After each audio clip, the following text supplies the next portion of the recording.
Hi guys, today discuss me with topic మార్పు. Okay, let's start it. అది bus stand ప్రయాణికుల అరుపులు, పాప్కార్న్ అమ్మే కుర్రాళ్ళు కేకలతో గందరగోళంగా ఉంది. ఇంతలో చేతిలో బ్రీఫ్ కేస్తో బస్టాండ్లోకి అడుగుపెట్టాడు నవీన్. కళ్ళకు గ్లాసులు, మెడలో గోల్డ్ చైన్, సఫారీ డ్రెస్తో నవీన్ చాలా బ్యూటిఫుల్గా ఉన్నాడు. తన ఎక్కబోయే బస్సు కోసం ఎదురు చూస్తున్నాడు.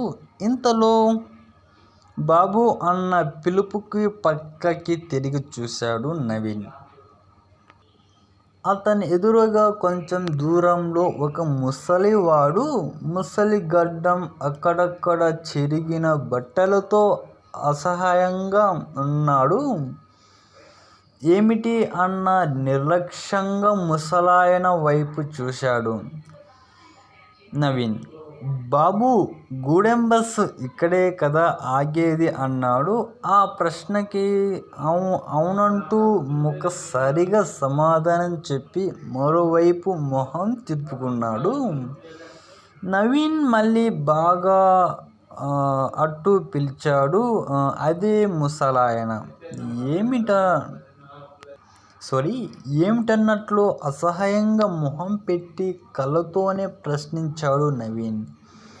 నవీన్ చూపుకు భయపడి ముసలాయన, ఈ బస్సు జంక్షన్లోనే ఆగుతుంది బాబు అన్నాడు. ఆగుతుందిలే అంటూ మరోవైపు మొహం పెట్టాడు నవీన్. నవీన్ శుభ్రతకు ఎంతో ప్రాముఖ్యత ఇస్తాడు. అలాంటి నవీన్ అపరిశుభ్రంగా ఉన్న ముసలాయనతో మాట్లాడటం అనేది అదో రకంగా ఫీల్ అవుతున్నాడు.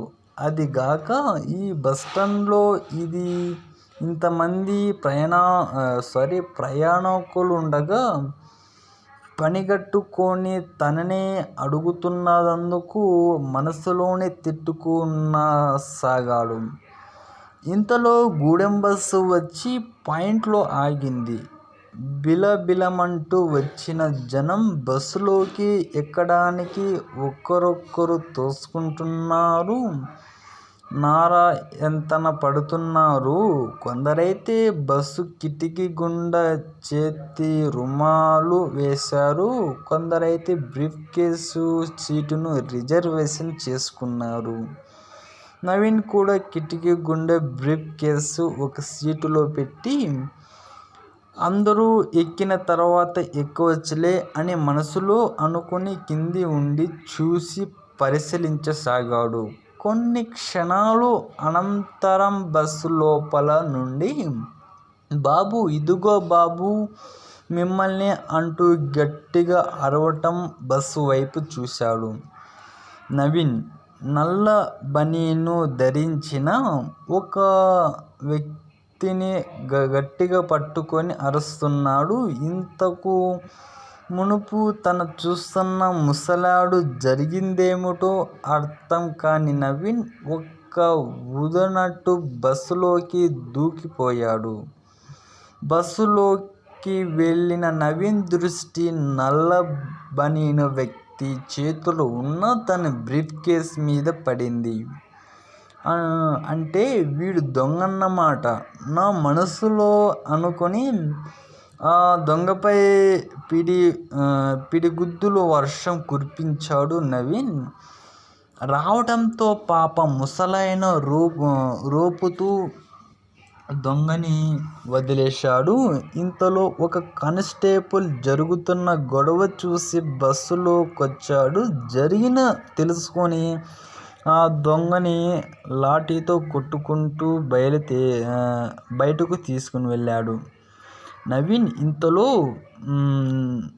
దృష్టి బస్ రాడ్కు ఆనుకొని ఆయాసంతో రోపుతున్న ముసలాయన మీద పడింది. పాపం అతని బట్టలు చూసి ఇంతవరకు తన అసహాయంగా చూసేందుకు ఎంతో బాధపడ్డాడు. కానీ అవేమీ పట్టించుకోకుండా ఆ ముసలాయన తన చెప్పలేనంత సహాయం చేశాడు. తనే ఆ దొంగని గమనించి పట్టుకోలేకపోతే ఈరోజు నాలో నా నా బ్రీఫ్ కేసు ఉన్న తన స్టడీ సర్టిఫికేట్, డబ్బులు, బట్టలు ఎన్నో దొంగలించబడ్డాయి ఉండేవి. అందుకే తను చేసిన తప్పుని తెలుసుకొని ఆ దేవుడు రుణం తీర్చుకోవాలని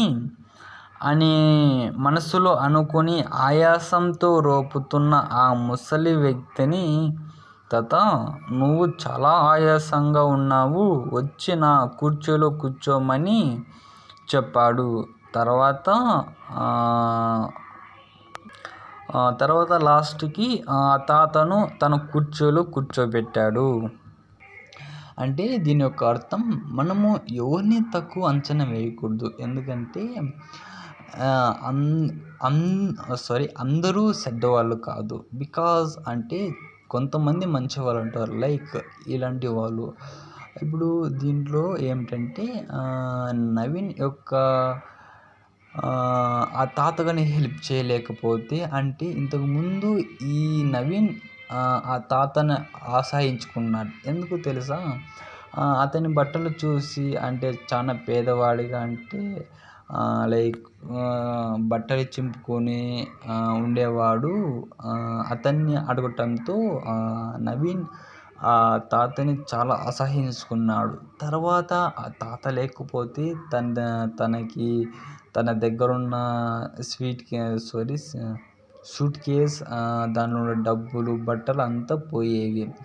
అప్పుడు నవీన్ అనుకున్నాడు, ఎవరిని తక్కువ అంచనా వేయకూడదు, ప్లస్ ఎవరిని అసహించకూడదు.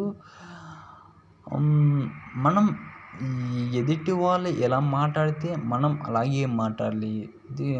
దీని యొక్క కథ ఇది.